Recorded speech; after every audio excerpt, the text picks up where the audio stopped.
Welcome back to Suka Pagi. Terima kasih kerana masih sudi menonton kami di saluran 116 MyTV ataupun yang on the go di aplikasi MyTV mana-mana. Yes. Okey, seperti mana yang kita semua tahu, hari ini kita ada Cikgu Syahril Osman in the house bersama dengan kita. Of course, untuk cikgu, kita nak sambung borak balik cikgu. Kita pun tahu cikgu pendidikan ni sangat penting. Jadi sebagai seorang pendidik sendiri yang sekarang ni dah pun bergelar pengarang, penulis dan sebagainya. Bagi cikgu sendiri apakah aspek yang paling utama dalam pendidikan kita ni yang boleh diubah? Macam cikgu sendiri pun, cikgu ada upgrade dalam buku-buku cikgu, kena ada sikit elemen English dan sebagainya. Untuk sistem pendidikan kita pula, apa kaedah yang patut diubah untuk membuatkan satu transformasi yang baik untuk pelajar?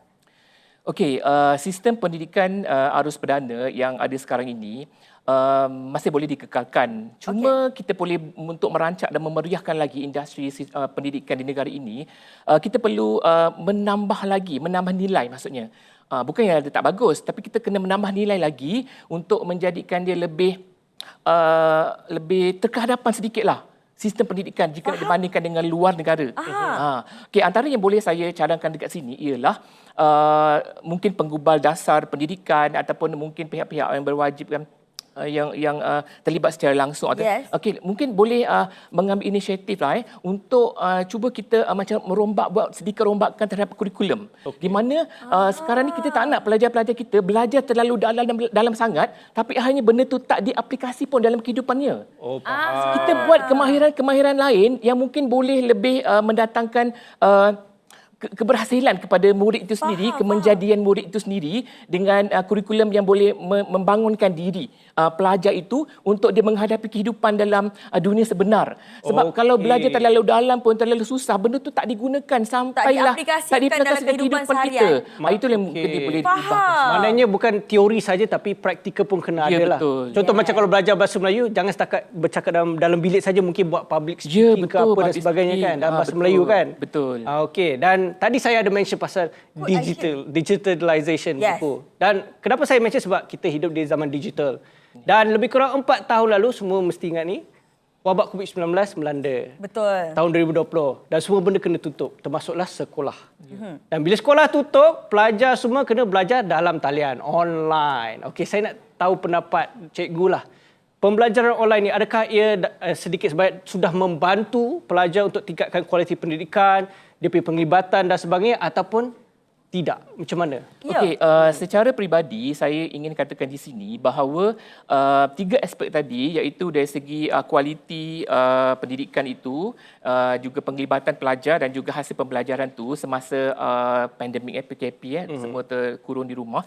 Sebenarnya boleh saya katakan up and down, turun naik. Turun naik tu maksudnya, kalau turun tu maksudnya mungkin pelaksanaan tu tak begitu berkesan untuk pelajar itu absorb pendidikan secara alam maya ni. Tetapi kalau yang up tu tadi, mungkin kepimpinan dalam satu organisasi tu, dia ada pengalaman, dia ada ilmu untuk bagaimana nak jadikan strategi tu, pembelajaran tu boleh berkesan.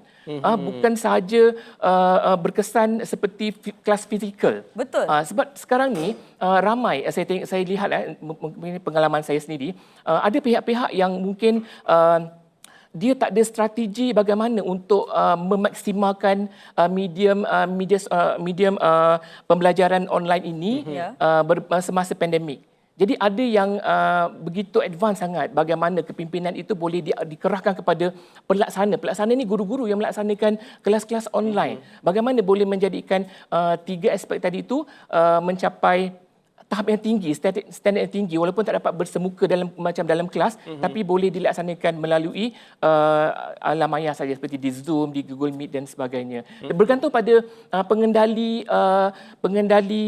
program itu, bukan program, pengendali kelas itu sendirilah, bagaimana nak menjadikan kualiti pembelajaran melalui dalam talian sahaja. Betul. Itu sangat mencabar, sebab saya masa pandemik dulu pun saya ada dengar cerita-cerita orang, yalah kalau macam nak fokus, mungkin kalau internet slow ke apa, dah jadi mood dah tak ada. Especially orang yang duduk macam kampung-kampung yang tak dapat signal. Kalau orang badan ni macam mungkin senang sikit lah kan. Betul.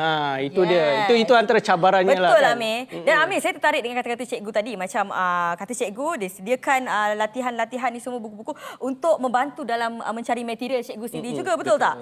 Jadi kita nak tanyalah kan, apa langkah-langkah yang boleh diambil untuk menyokong guru-guru, menyokong pendidik dalam memastikan mereka mempunyai orang kata apa, material ataupun sumber yang cukup bagi menyesuaikan diri dalam keperluan pelajar ni cikgu. Apa yang boleh dilakukan? Okey, saya ingin berkongsi tentang betapa perlunya guru-guru di Malaysia ni, mereka perlu ada inisiatif untuk menjadikan kepakaran masing-masing tu dalam subjek-subjek tertentu tu kepada tahap yang lebih terkehadapan. Okey. Maksudnya, di situlah yang akan menghasilkan banyak material yang boleh kita kongsi bersama. Contohnya saya telah mengerahkan minda saya, idea saya, ilham saya menghasilkan buku ni dan dapat dikongsikan oleh ramai sekolah, ramai guru. Yes. Okey, kalau mungkin ramai orang macam saya, kita memeriahkan merancangkan industri, bertukar-tukar buku, bertukar ilham. Bayangkan kan satu otak boleh buat satu benda, kalau 10-20 otak kan banyak benda boleh buat dan banyak berkongsi antara satu sama lain. Jadi itulah yang saya sarankan kepada para pendidik, rakan-rakan seperjuangan dengan saya. Cubalah kita hasilkan apa sahaja sesuatu yang boleh memberikan sumbangan besar kepada anak bangsa kita, kepada diri kita sendiri. Cabarlah diri kita untuk buat lebih. Sebab banyak sumbangan yang menunggu di luar sana untuk kita. Bukan kita jadi pengguna semata-mata, tapi kita jadi perintis atau peneraju.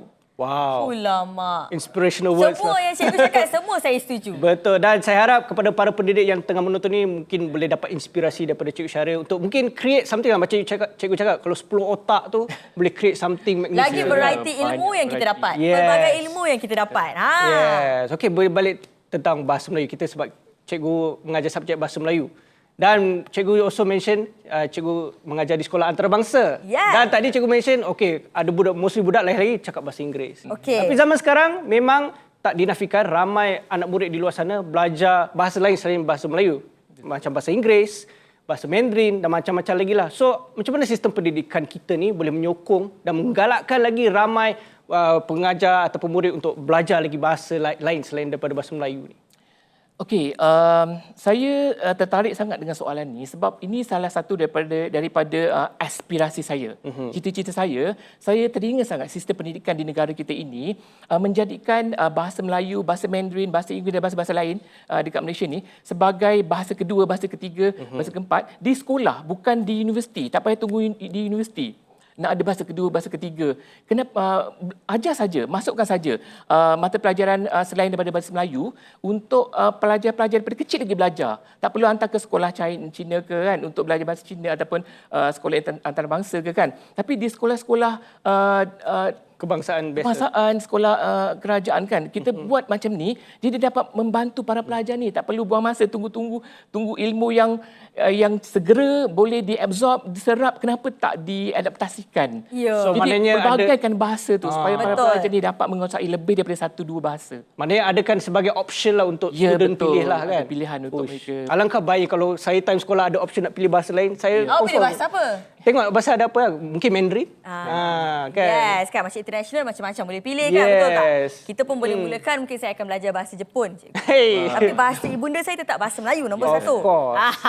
Okey, ini saya nak tanya soalan ni. Soalan ni saya rasa masing-masing ada pendapat masing-masing. Tapi betul. kita nak tanya daripada sudut seorang pendidik, sudut seorang yang mengeluarkan buku-bukunya, buku-buku latihannya untuk pelajar-pelajar.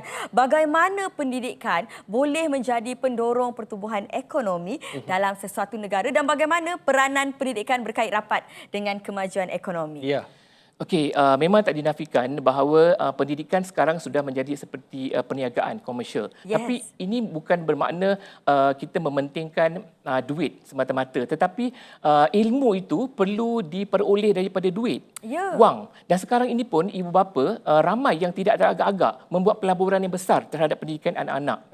Betul. Jadi untuk membantu dari segi perkembangan pembangunan ekonomi negara, pendidikan ini sebenarnya sangat luas dia punya skop untuk dikomersialkan.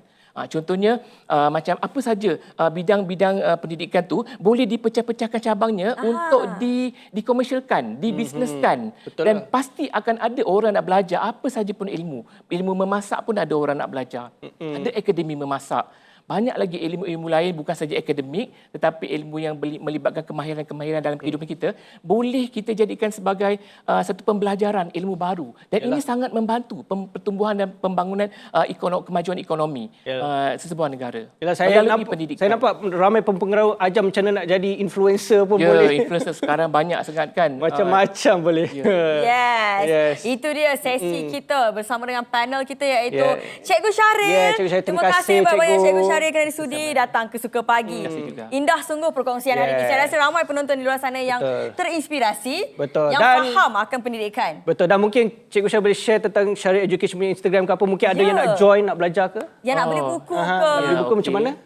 Boleh dapatkan buku-buku saya di Shopee, di TikTok Shop dan juga boleh hubungi terus saya di banyak media sosial semua ada. Saya kat situ, tim-tim saya akan membantu anda untuk mendapatkan 127 jenis buku saya melibatkan sekolah kerajaan dan sekolah antarabangsa, peringkat sekolah rendah dan juga peringkat sekolah menengah. Itu dia. Terima kasih Daun Keladi, Cikgu Syaril kerana sudi hadir. Baik, kita nak teruskan lagi. Suka Pagi ni belum habis lagi. Belum wrap lagi guys. Okey, tapi kita tak berhenti rehat buat seketika. Make sure korang semua jangan ke mana-mana. Teruskan bersama kami di Suka Pagi. Eksklusif di Suka TV. Suka sangat.